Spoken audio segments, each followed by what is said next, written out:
خليل الله وموسى كليم الله ثم عيسى روح الله محمد حبيب الله.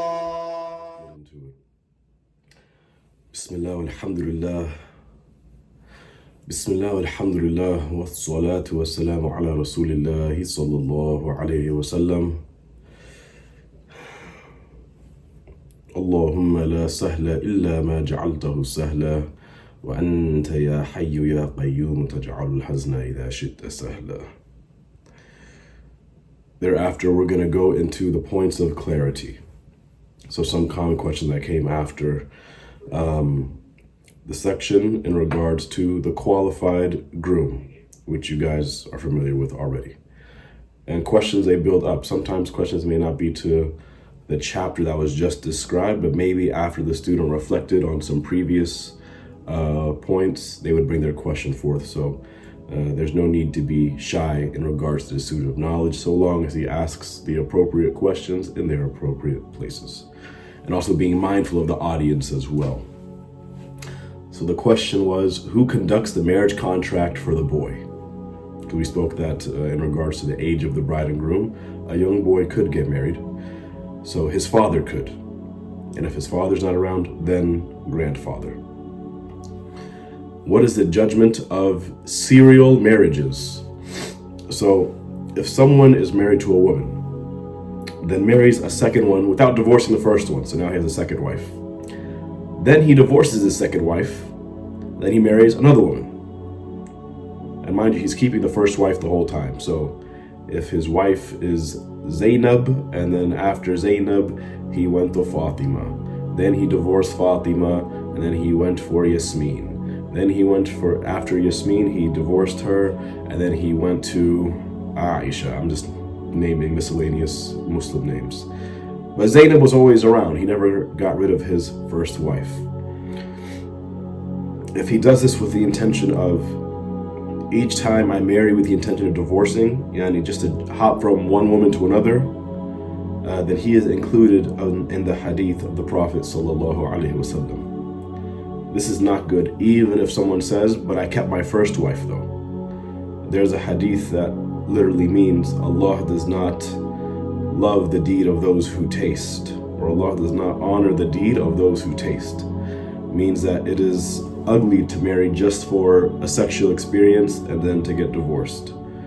You see a woman on campus or at work or on Tinder or in the community, wherever you pick up women and you marry them, you had your fun, you drop them, all right, now on to the next one, and to the next one, and to the next one.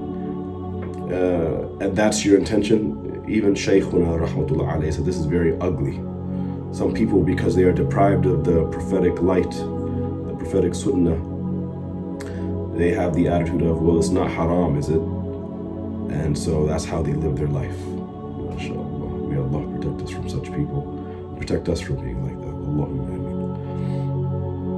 ameen. So when some people marrying divorce, then marrying divorce, then marrying divorce without that being dispraised, because they don't do it for that purpose that we just mentioned, but for other reasons, this is not dispraised. What is dispraised is to move from one woman to another just to get a new taste, a new sexual sensation. Even for the woman to do that, even for the woman to just jump from man to man, this is also what's considered repugnant. Imam al-Hasan radiallahu anhu, who was the grandson of the Prophet sallallahu alaihi wasallam, he married and divorced a lot. And he was amongst the awliya, as you know, he was very pious. But I don't know why he did that, but some of the scholars of Ahl Sunnah, they gave their reasoning as to why, and they have their proofs. He married so much to the extent he had about 80 wives, 80. So some said that this was to increase the number of Ahlul Bayt, yani the number of the descendants of the Prophet sallallahu alaihi wasallam. So everyone he divorced, by the way, was very attached to him. To the extent when a woman would marry him, she would hope, maybe I will be the one that he decides to keep. And Imam al-Hasan radiallahu anhu, was very generous. And one time he divorced his wife and he gave her a very large sum of money as a parting gift. And she told him, and imagine like if someone gave you, not because the courts forced it, not because you need it, he gave you something equivalent to $80,000, for example. And she told him, imagine, this shows to the greatness and the awe-inspiring charisma of Imam al-Hasan. She said, this is minuscule compared to what I'm losing. This gift you're giving me as a parting gift in our divorce is minuscule compared to what I'm losing. I am losing Imam al-Hasan as my husband. But nowadays, when a man divorces his wife, usually the taste he leaves in her mouth is not a good one. It ends on a very nasty note. So for those who say, well, Imam al-Hasan did it, one, he did it to increase the number of Ahlul Bayt. And even then, he was not doing it for just having a good time. So may Allah protect the men of our community from being like that. Another question was, sometimes you're asked by a friend who wants their daughter to marry somebody. They come to you and say, do you know this guy? Can you tell me about him? Can you tell me what's really the situation about this guy? So what is the correct advice? MashaAllah. Sometimes people, they don't know how to put things in their place. If you know you cannot control yourself, then you should be excused from the questioning, right? You could say, for example, I'm not objective in this case. Because if I don't like someone, for example, right, for a personal reason, it doesn't necessarily have to be due to ethics and morals, but for a personal reason, my heart can't control it. Now someone is asking, what do you think about him for this girl, or this girl for this guy? For you now to insert your very skewed, context-needing, biased viewpoint against this person, it may not even be religiously sound. For you to not use this as a stepping stone to say this person therefore does not deserve to get married is not what is religiously praised. So for example, you don't like Zayd. You know, you just always had a bad vibe about him. He just was really not, you never really got along with him. You thought maybe he showed off a lot, mashallah. Now someone wants to marry their daughter to Zayd. Is showing off something that would be, for example, lead you to say he's not husband material? Or because, I don't want to keep using the name Zainab, because I don't know how many Zainabs we have in here. I don't know. We'll use Yasmin. No one ever has, we have Yasmin in here actually. We'll use a Hanan. There we go. My wife doesn't mind us using that. So let's say there's a woman named Hanan, and she's trying to get married. So then Hanan's family, or the fiance of Hanan, is now asking, what do you know about Hanan? For example, we just want to make sure that she is a respectful person, right? So if Hanan likes buying expensive bags, or she spends a lot of money, her own money, then that's not what they're asking about. They're asking about, for example, is she respectful? Does she fear Allah? Well, is spending money on luxury, for example, haram? No. Can you see signs of bad ethics and bad morals in this Hanan? No. So then why would you give your opinion? Well, I don't like how Hanan's always posting her food on Instagram, right? Because this is how people, they take it as an opportunity to vent and just engage in word vomit on their opinion, like this is ETV or something like that, those TV shows where they talk about people and their critiques. So what would you do in this case? You would advise him, if you know this person cannot support his wife-to-be, you would just leave it at that. I don't think he can support her as far as like the sustenance. If he had bad behavior, that could be concerning for the marriage, or that could lead to raising unrighteous children, then you tell him, I don't really like his manners. So if he has something like that, you tell him. He's seeking your advice. And what they may consider acceptable for their child to marry off may not be what someone else accepts. So you have to look at what they're looking for. If it's a very liberal family, for example, They don't really care that Zayd does not pray his sunnah prayers. So you could say, you don't mention that, for example. One woman came to the Prophet ﷺ and told him, 2 people asked for my hand in marriage, Muawiyah and Abu Jahl. So what is she doing here? She sought his advice. The Prophet ﷺ, he kept it very brief, very, very brief. He told her, ﷺ, as for Muawiyah, he cannot financially support you. And as for Abu Jahl, he never removes the stick off his shoulder, which is a figure of speech, which means he's a woman beater. He's domestically violent. Then he advised her to marry a 3rd person, Usama. So you could say that it is permissible in this case to say he has bad behavior and the like. But not if he repented for the sin. How do you know if someone repented for the sin? You look for the signs. Do they engage in that kind of behavior anymore? Maybe if there's a question related to this, I can expound upon it. I don't think I did a good job of explaining this right now. But the message I'm trying to get home is oftentimes when people are seeking counsel about somebody, whether they're trying to marry them themselves or for their daughter, their son, their niece, their nephew, they either excessively exaggerate how good they are or how bad they are. They don't stick to what we're talking about right now, which is in the confines of marriage. And so you have to be mindful, this is someone's life you're talking about. Because if you just want to, investigate and look into what sin did this person do 5 or 10 years ago, or what was some very ambiguous thing that you didn't like that you saw once upon a time at some event with this person, and now you're going to use this as a pivotal point as to why this person doesn't deserve to get married, then in this case, by this logic, no one would ever be a sound person for marriage. Because we all commit mistakes, we all have bad days, we all have probably been misjudged by something without having all the pieces. And so the goal shouldn't be to cancel or make sure somebody never gets married when you don't have a sound reason. So if you cannot be objective about this, then you keep yourself out of it. And don't be, what's the word I'm looking for? Don't be subliminal in your words. What do you say about Zayd? Rolling your eyes. Leave me out of it, leave me out of it. You're insinuating that what? Zayd is not a good person. You're giving an answer. If you really don't know, say, I don't think I know enough, I have information, and leave it at that. MashaAllah. Among the widespread traditions is that when a man proposes to a woman, parents would ask about this man, his family. We even have a proverb in Ethiopia, when you marry a woman, you marry her mother, or when you marry a woman, you marry her family.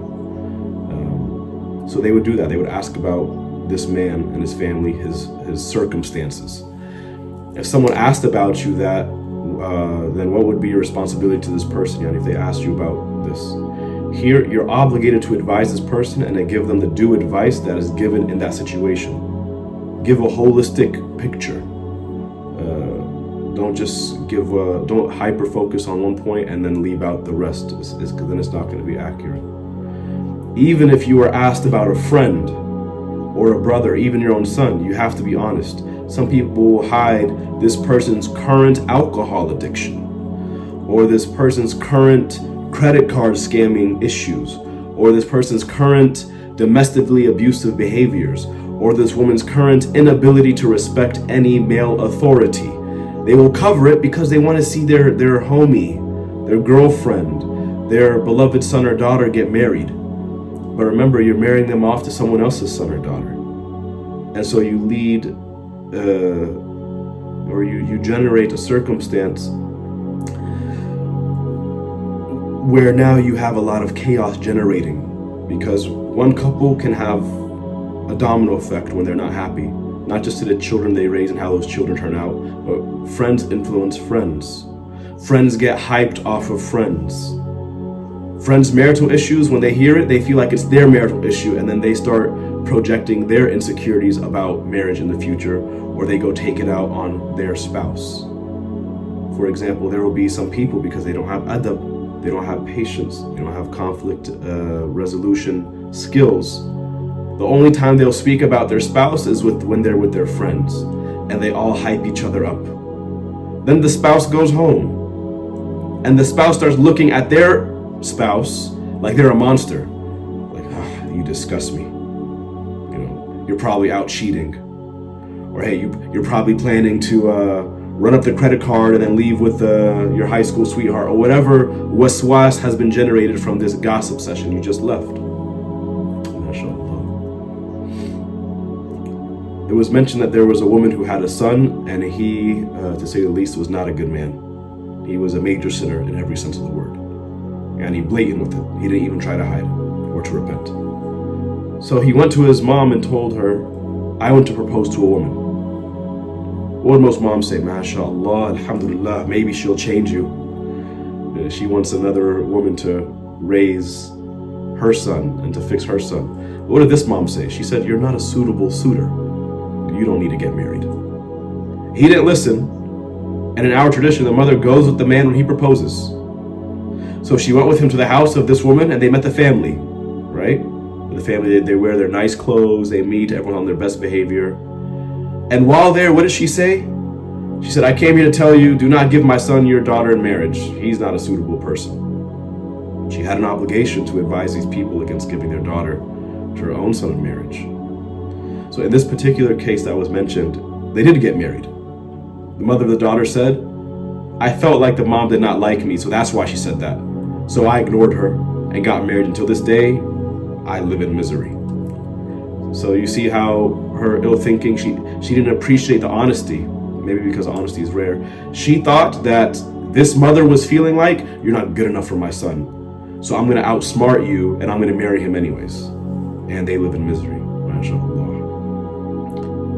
You guys are very interested in acquiring sadaqatul jariyah, right? There are also perpetual sins. There's not just perpetual good deeds. If you commit a sin, and as a result people commit more sins following that, then, mashallah, there's repercussions for that and affects your life. So in regards to this hadith about Muawiyah and Abu Jaham, this is one of the cases of permissible gossip. It's not unlawful to make gossip about a Muslim in this context. That is, if you were asked for your advice. Just like if someone was asking you about a person that they want to enter a business partnership with. If they ask you, you have to give the right advice. From what you know. From what you know. Not I heard through the grapevine in a tea sipping session. I got the tea, I got the drop on this person. Confirmed evidence. And many times people are sharing what they heard about the individual, not what they know about the individual. Major sin. Control yourself. Don't be a gossiper. I think we have a question. Assalamu alaikum. I just wanted to ask, I know you're mentioning how people make mistakes, but would there necessarily be like a time frame then from like when it was done? Like for example, like if it was just like done like last week, like I guess there has to be like a suitable or a timeline to see if that person did change. Oh, can you repeat your question again? I didn't catch that first part. Oh yeah, no worries. So I was just saying, would there necessarily be like a time frame of when that person had done that certain act? So like how does someone necessarily know if somebody had changed if it hasn't been enough time to see the change, if that makes sense?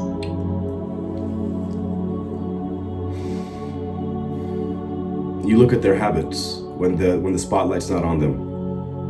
For example, if all of a sudden they polish their behavior because they know now people are asking about them, so all of a sudden they start coming to the community center or the masjid to volunteer, this is usually an indication of not being sincere. They could be. They might want to change their life for the better, and they say, you know what, I need to step it up. They could be. So it depends what your risk tolerance is.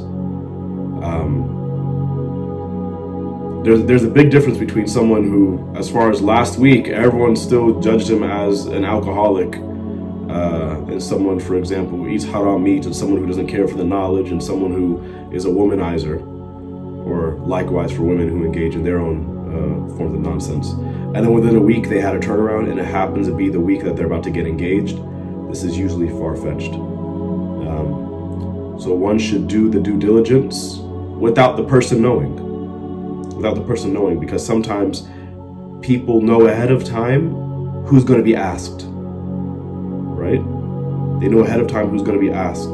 They might coax the person to put in a good word for them, or they might easily impress that person. And so you have to ask someone who fears Allah and who is objective and who actually knows the person. Again, not from the grapevine. But if someone said, for example, he changed as far as a week ago, I would not give my daughter. That's far-fetched.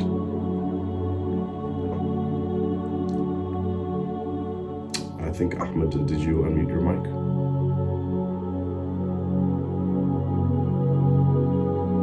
Okay, I think. Yes?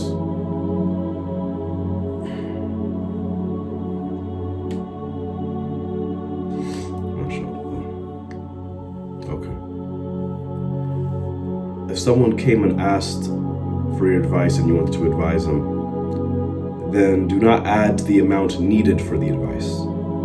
So if you came to someone and you said, I want to propose to someone, or someone proposed to me, then this person does not add to the amount that is needed to give the advice. It is enough for them to say, for example, if they say, don't do it, then it is actually not allowed to mention the flaws of the person. Some people have that effect. Right? Some people, they can say, hey, I'm thinking about marrying. Can you guys give me another woman name? I don't like using the names of the people in this room. That's really strange. I don't know why I'm going blank with a woman name. Can someone unmute and just give me one? Because I don't like just saying woman. What about the name Sister Sarah? Sarah. Okay, I don't think we have a Sarah in here. If we do, I'm sorry, Sarah.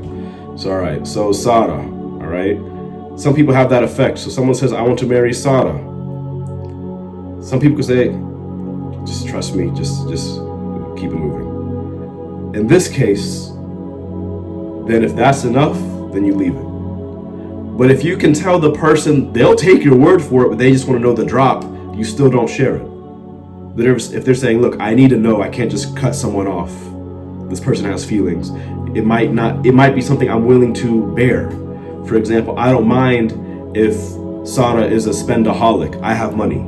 Or I don't mind if Zaid is not financially well off. I don't mind supporting him and getting him to where he needs to be. Or I don't mind if someone has a bit of an attitude. I'm very patient. I prefer someone who has an attitude but is family oriented. Everyone has different things that they can tolerate. And what is very, I don't want to use the word Muharrari, I don't know a strong word in English to get the message across. What's very ugly is to project what you would want on someone else. Oh, but they're not light-skinned. Oh, but they only have a bachelor's degree.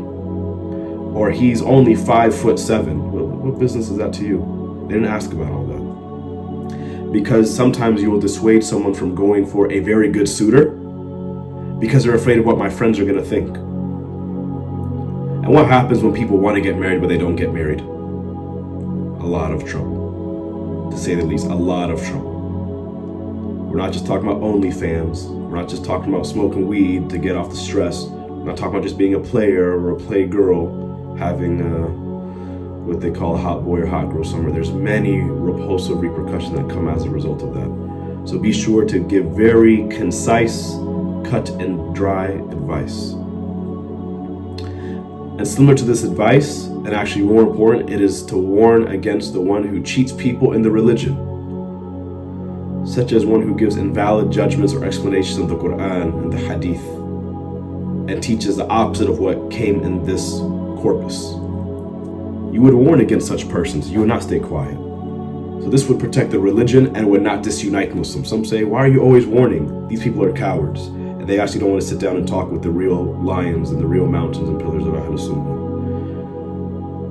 Because when people say wrong things, it permeates and affects people's lives.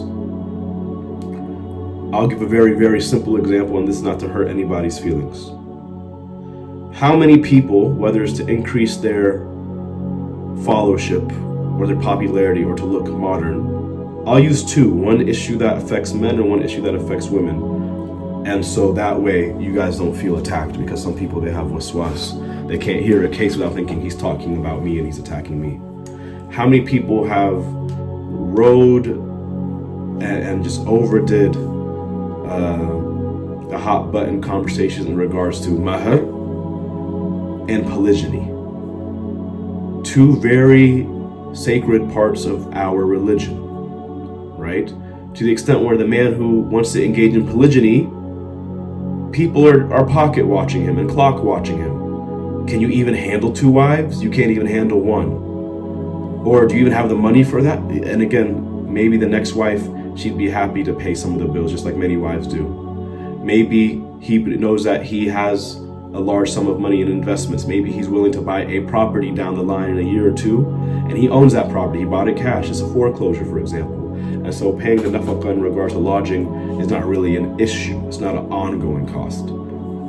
You don't know what he has, but almost to interrogate the man. To the extent where what? If someone has a remote interest, or at least is entertaining the idea of polygyny, he is treated like a cheater, like a fornicator.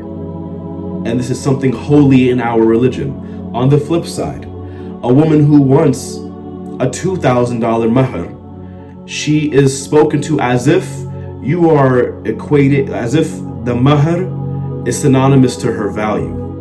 $2,000, you don't have respect for yourself? You want the Quran? You want Hajj or Umrah to be your mahr? You're forgiving him of the mahr? One woman once, she said, I wouldn't mind a siwak, but my mom would beat me if I asked for a siwak. MashaAllah. Because she said the reality is, I don't want to work. I want to be a stay-at-home mom. So I have the security every day, right? And on the other side, you have women who say, I would want $20,000, right? I don't mind if it's in installments. I wouldn't mind $60,000. And she's treated as if she's a gold digger. But because these conversations get so heated, because people are not going in line with the religion, they condemn the one who asks for the low mahr and the high mahr. They condemn the one who wants to engage in polygyny, whether he tells his wife, and he can, that's good, or whether he doesn't want to tell his wife, because his wife's going to call him headache. He is a businessman, for example. He travels between the US and Europe, the US and Dubai. And just to keep the peace, he doesn't want to have a headache. He doesn't share with her. All halal circumstances here, they are viewed as if they are wretched human beings. If you don't judge by the Quran and the Hadith corpus, some people, they think they have a control over their spouses. Oh yeah, my husband would never do this, my wife would never do this. When in reality, they just do a better job of hiding how they feel. And what a sad circumstance it would be if you're living with someone who you dedicate your life to, and they don't feel safe, they don't feel comfortable to express themselves and to share what's on their mind, good or bad. Yani, there's not a safe space made to share what is on their mind, because the priority is to make sure you feel good, not the marriage is good. MashaAllah. So, warning against such a person who just talks from their opinion. And this is for things that are permissible, even if they say things that are completely incorrect, like we spoke about having the Zoom nikah. This causes disunity. We have a bunch of illegitimate marriages. There's a lack of barakah in the community. And as a result, the lack of knowledge will spread, because we feel like we can ask any question to anybody. If the Muslims left out this bidding the good and forbidding the evil, they would be in great danger. And Shaykhuna rahmatullah alayhi said that many of the calamities that happen to Muslims nowadays is because a lot of people do not do enough of ordering the lawful and forbidding the unlawful. How many hadiths do you hear? How many narrations do you hear of the awliya? Because of this wali in this region, Allah protected this region. And because of the lack of bidding the good and forbidding the evil in this region, even if there are awliya in that region, Allah sent a calamity on that entire region. You don't have to go to modern day events in different countries and wars and ethnic cleansing. No, even if you look within your community, a lot of the issues stems from everyone saying, well, it's just me, I'm staying silent. But if everyone has the attitude of I'm staying silent, you now have a whole sociological system of people staying silent. So when the Qutb of the Awliya, Shaykh Abdullah rahmatullah alayhi, is saying the calamities that happen, think about it in the confines of your family, with your in-laws, with your friend group, with your local masjid, with your local jama'ah. The silence and giving in to saying I'm tired or I don't want to be controversial, this is what causes the issues. When someone harms your friend or family, how many people here have been harmed by a friend or a relative or someone in their friend group and no one spoke up? No one mediated. There's a domino effect. The person now isolates themselves. They don't feel safe. What happens when you isolate yourself? Your spouse does not feel good that they can't go to the masjid, because when they go to the masjid, where's your husband? Where's your wife? How are they going to say every time, oh, they had to work today, they're sick, they had errands for the past 15 years? And the kids now, they're isolated. So the kids don't have a normal social interaction with Muslims and non-Muslims. Now the children, they're fed negative experiences from mom or dad because mom and dad was not supported by other Muslims. And so this child grows up overprotective, building barriers, thinking everybody's out to get them, the world is negative. It spreads. That's just one family. Imagine when it's like that with 20 families. Some people, because they feel not supported, they walk around with a chip on their shoulder and they mistreat others. Their heart is deprived of light. Anyways, I hope that is clear. Can a couple marry while planning to divorce after some time? We spoke about that before in regards to the difference between the mut'a and agreeing outside of the verbal contract.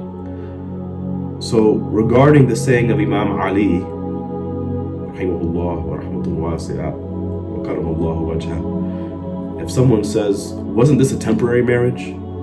Didn't it take place in the time of the Prophet sallallahu alaihi wasallam? So why did you say that it is prohibited?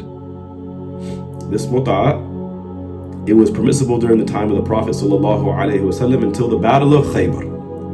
And in the Battle of Khaybar at that time, the Prophet sallallahu alaihi wasallam mentioned that this became prohibited. And then it remained prohibited until the opening of Mecca. After the opening of Mecca, Allah subhanahu wa ta'ala revealed to the Prophet sallallahu alaihi wasallam that they were allowed to engage in mut'a again. Then after 3 days, Allah subhanahu wa ta'ala revealed to the Prophet sallallahu alaihi wa ala alihi wasallam that now it is prohibited until the Day of Judgment. So when it became permissible again after the opening of Mecca, if at that time any of them made a contract, for example, for 1 year, they say, I marry you for 1 year. Or after 3 days, mashallah, in this case, he said, I will marry you for 1 year. And then she agreed. After 3 days, this issue became prohibited. Because after 3 days, Allah revealed that this is prohibited till Yawm al-Qiyamah. This contract became invalid immediately.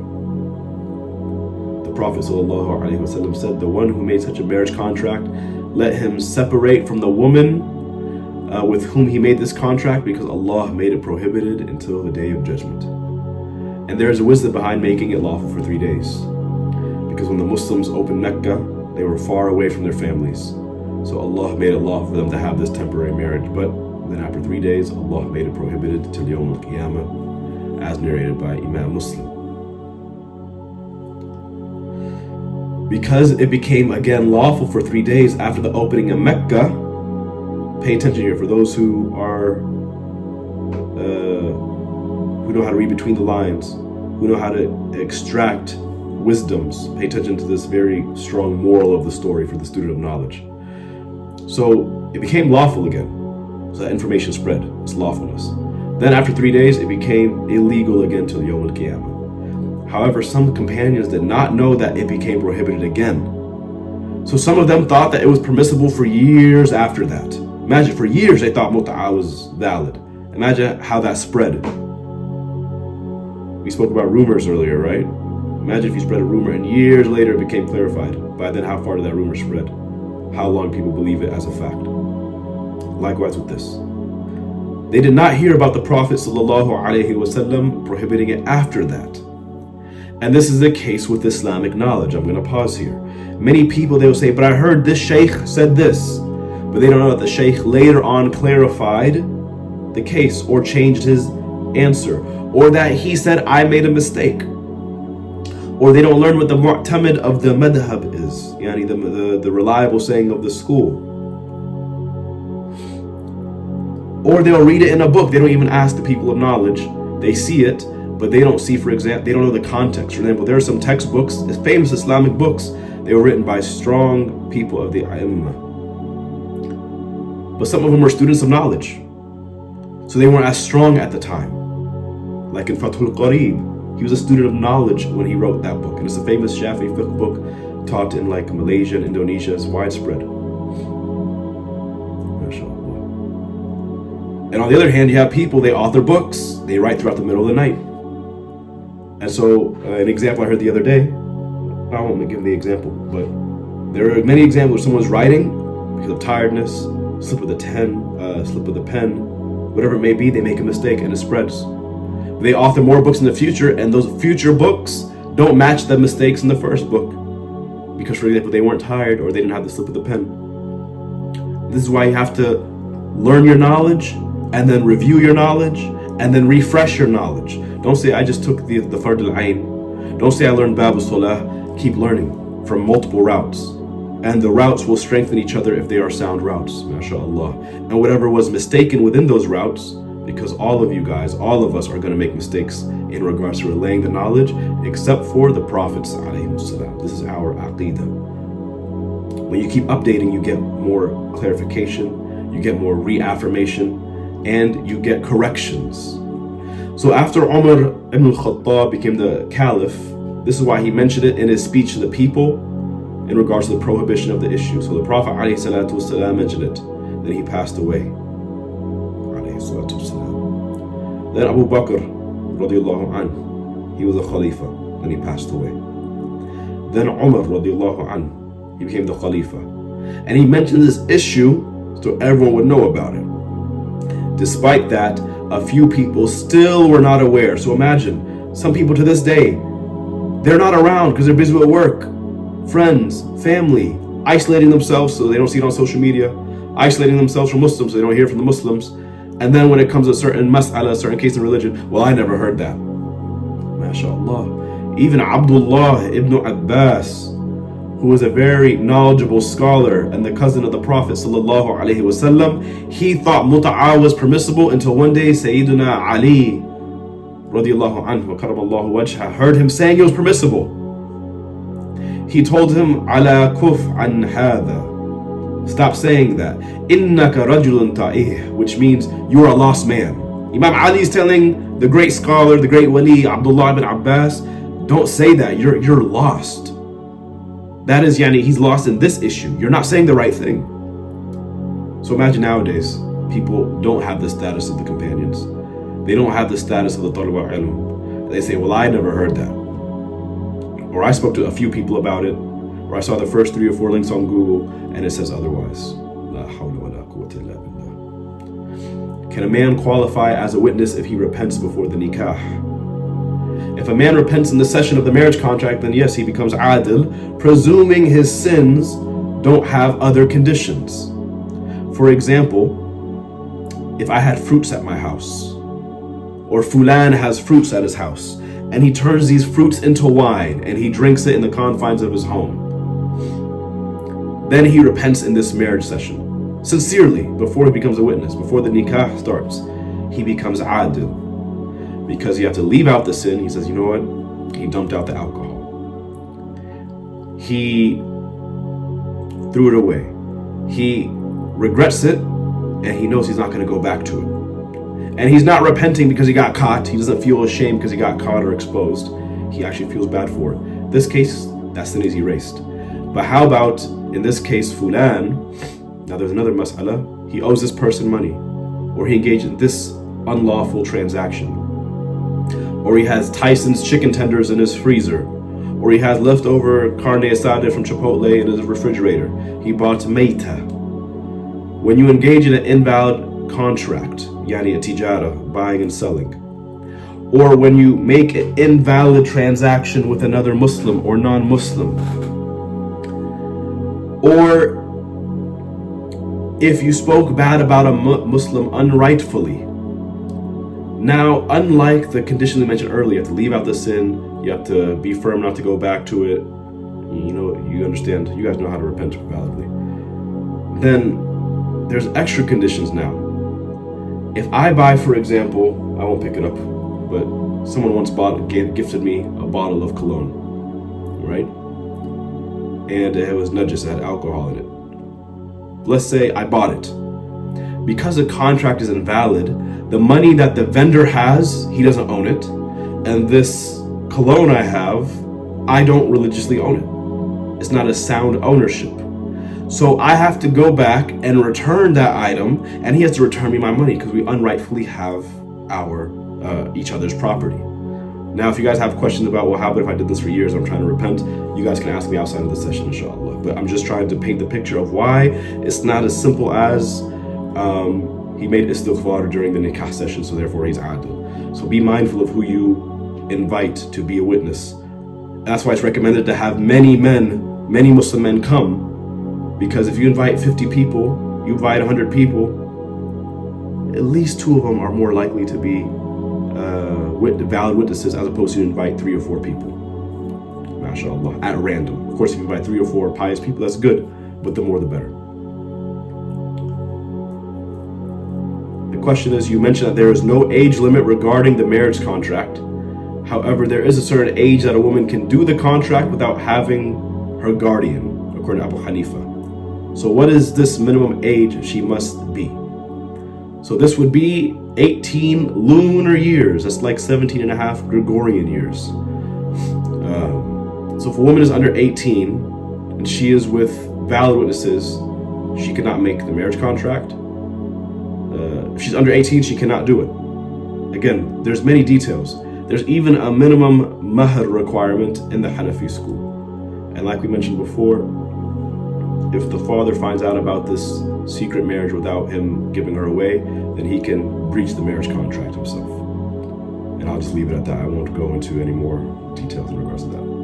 Can the bride stipulate in the verbal marriage contract that he cannot have a second wife without her permission?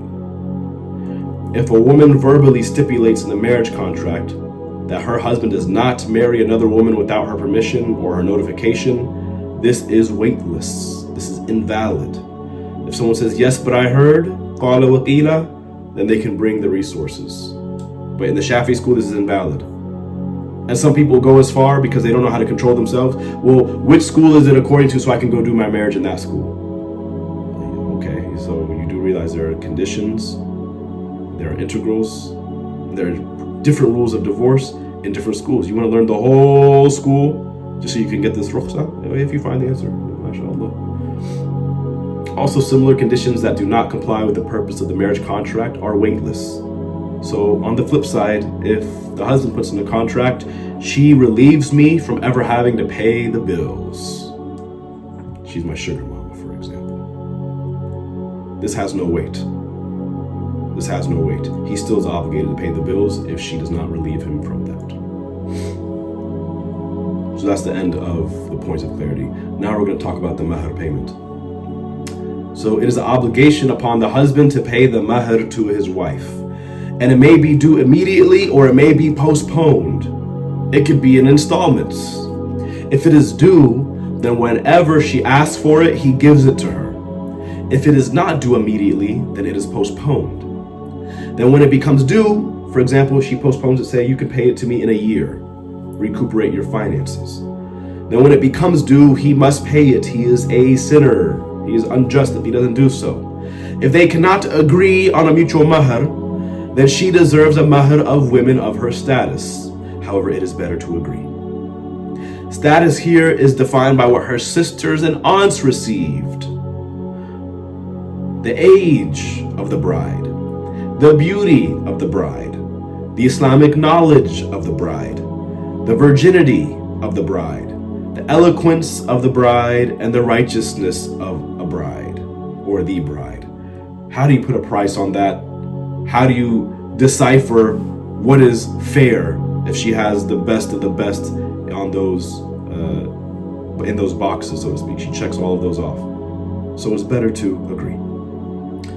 And don't be like those people who they say, we're going to say $100,000 in the nikah contract, and then afterwards I'll excuse you for the $100,000. I just want to do it for pomp and circumstance. I'm going to excuse you for $90,000 out of the $100,000, because if she changes her mind, you're stuck with that $100,000 mahr payment you owe, and she has the right to. So don't play these mind games. Don't play these monetary games.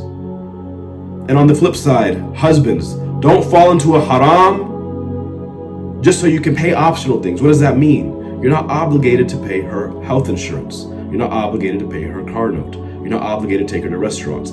So if you're making $60,000 a year and the mahr is $50,000, and you're saying you can't pay her $1,000 a month, but you're spending $1,000 a month on optional things, then what is the situation for those who learn the Photog Ayn? What is the situation of the person who prefers optional deeds over obligatory deeds?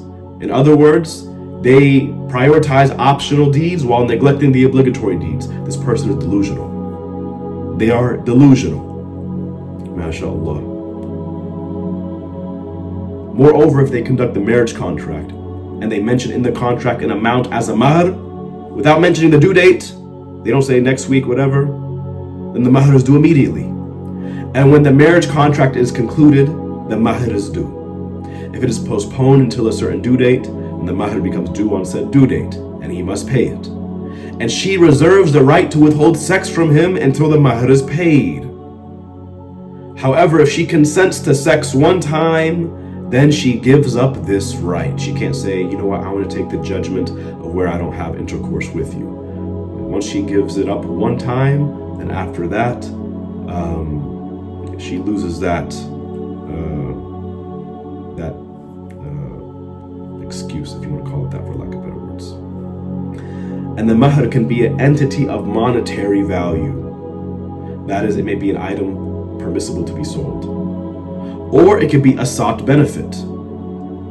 Right? In the Hanafi school, it cannot be a sought benefit. So this is again why we don't run around doing marriage contracts and madhabs we don't know.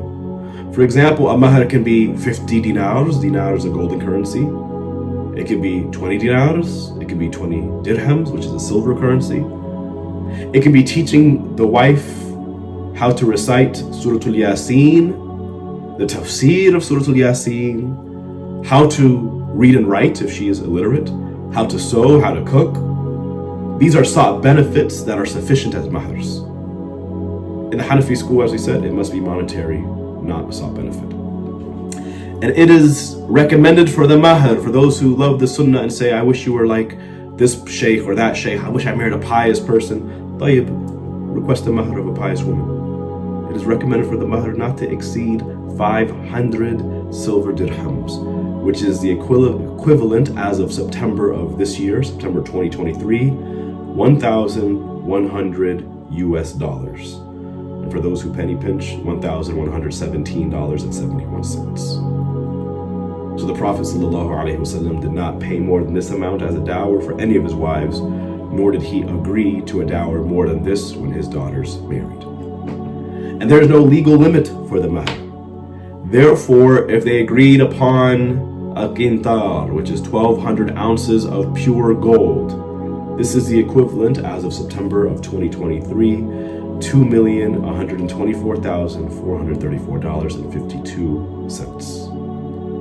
It would be incumbent on the husband to pay his wife. He agreed. Be a man and stick to what you agreed to. And this matter has been stated in the 20th verse of Surah An-Nisa.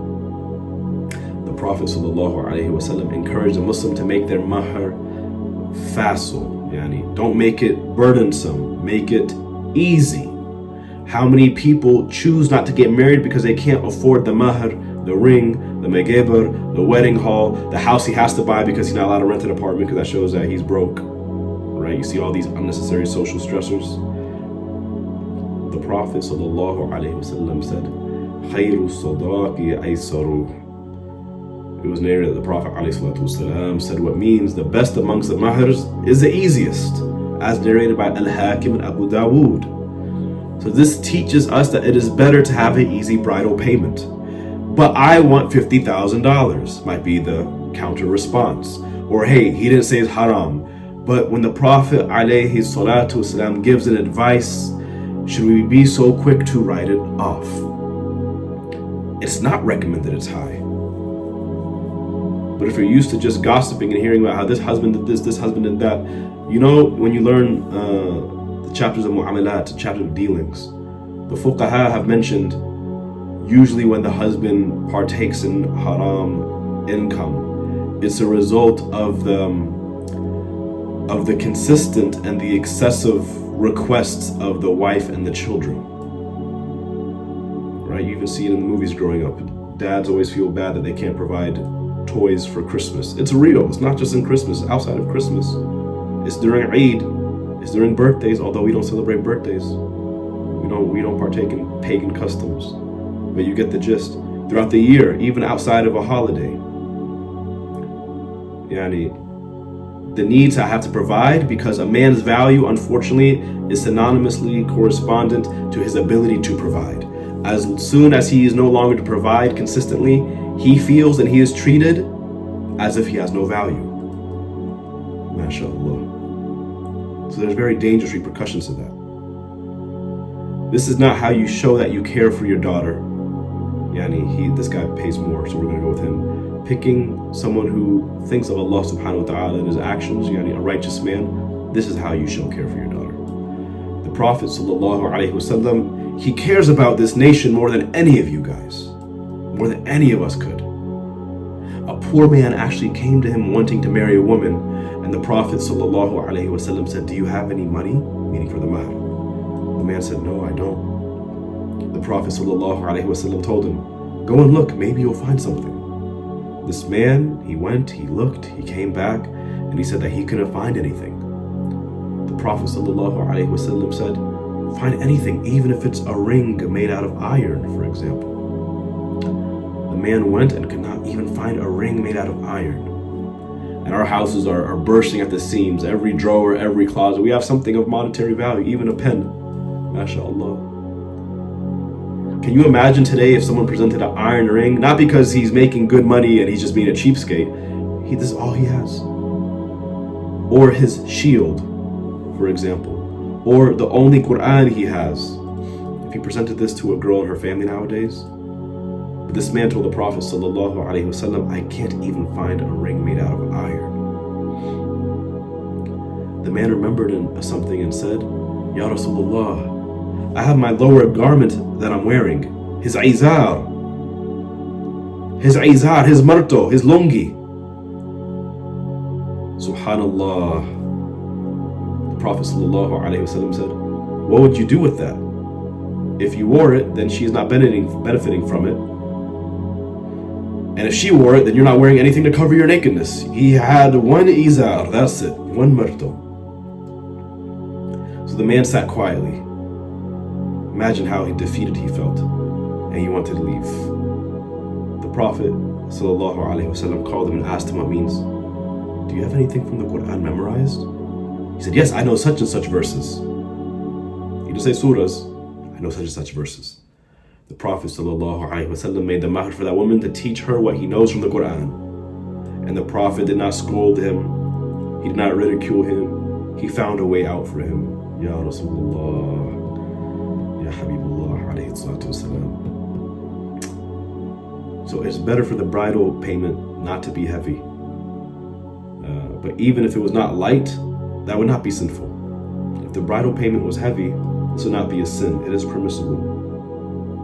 So don't mock women for wanting a large payment. Look at why they're asking for it. They're saying, I just like to have this money. I think it would be good to invest. I want to start a business, or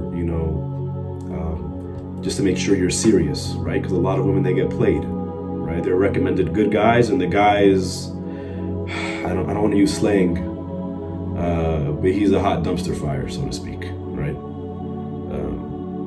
I don't want to use slang, I don't know, but you guys know what I'm trying to say. And so sometimes this is a sign of seriousness. That's her intention. Other women, it's like, girls, guess what I got in the group chat?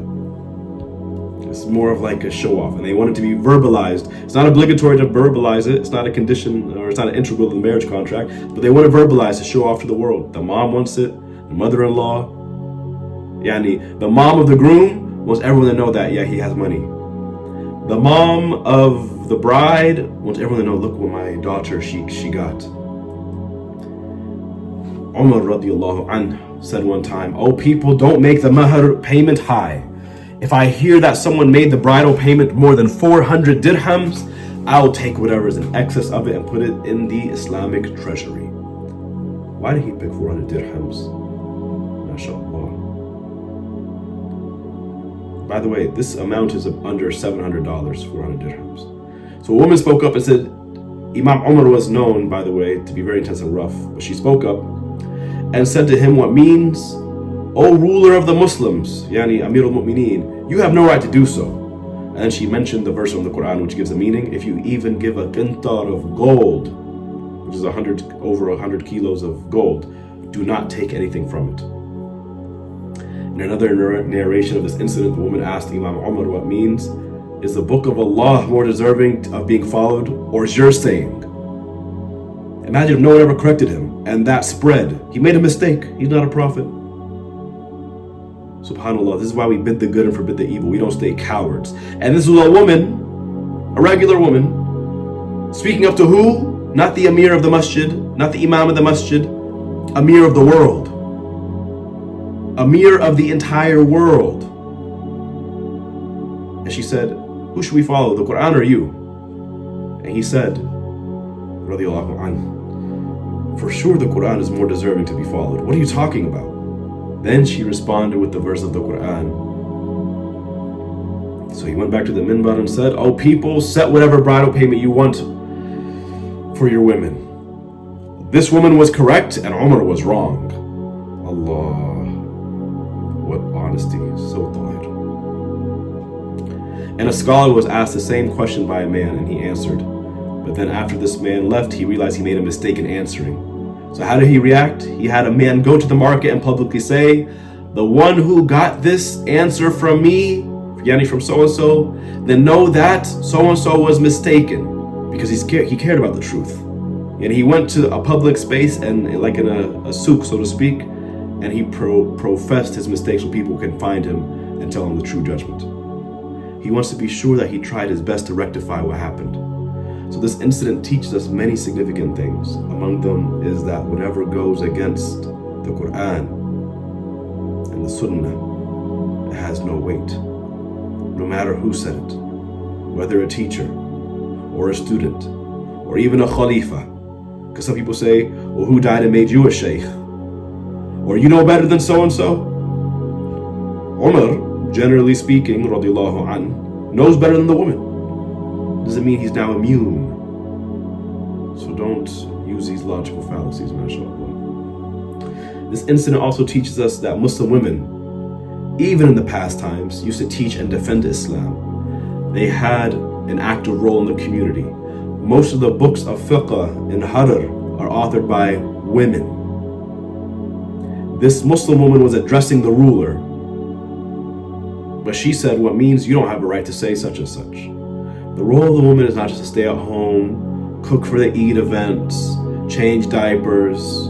These are good things, and one should not mock a woman for being domesticated or traditional. We're not saying a woman should abandon her children, but she also needs to take a role in defending the religion. I'm not saying I'm burned out, I'm tired of the people. How did you become Muslim? How did Islam reach you? How did your love for religion reach you? Someone had to put in an effort. You may not know, because they kept the struggle inside. So this attitude of "I got mine and you can figure it out on your own," this is ingratitude to Allah subhanahu wa ta'ala. And saying, "Well, how can I help? I don't know." But when it comes to worldly matters, when it comes to talking about TV shows, when it talks about mahr and polygyny, you all of a sudden have so much you want to contribute to the conversation. Arrogance. Arrogance. MashaAllah.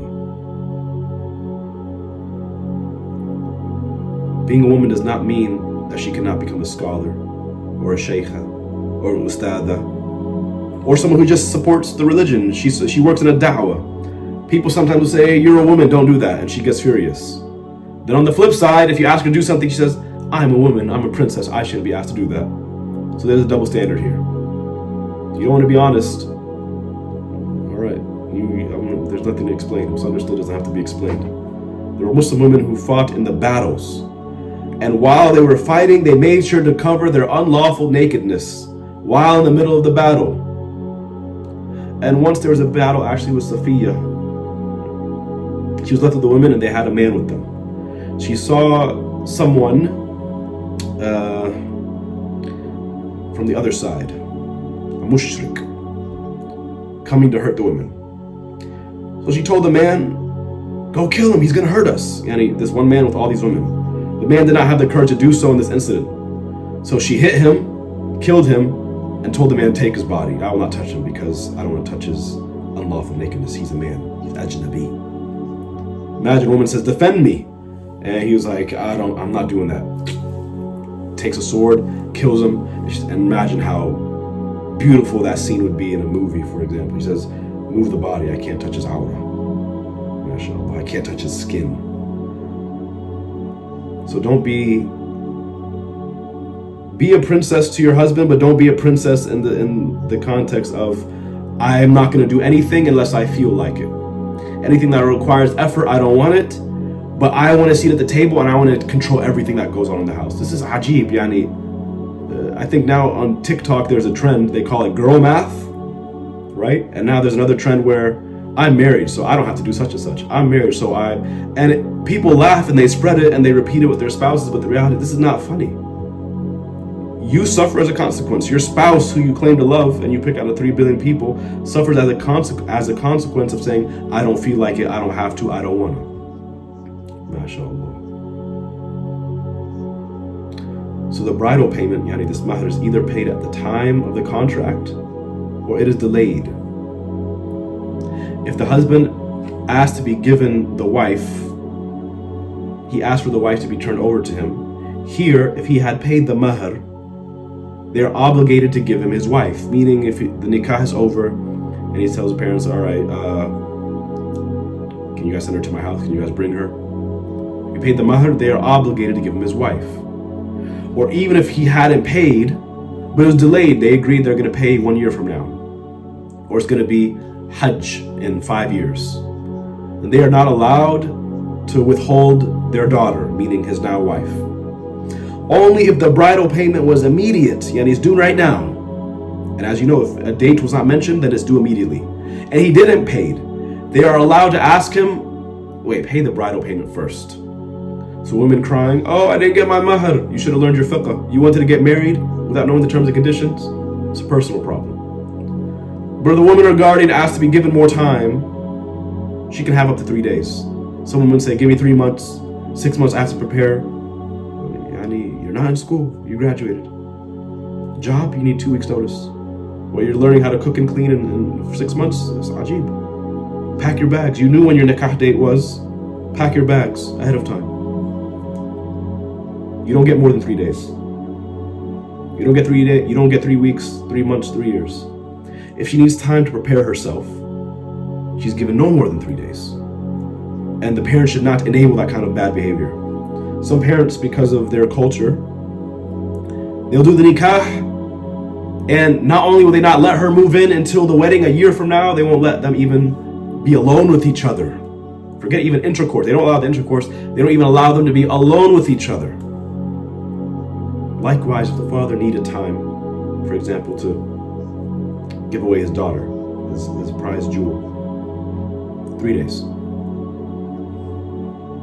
And it is recommended for the husband to take her by her forelocks and to say what means, may Allah bless each of us, or yani, may Allah bless for each of us his companion. MashaAllah. And it is recommended that the consummation of the marriage is in the month of Shawwal. In the month of Shawwal. So if you want to plan your nikahs around that, ahlan wa sahlan.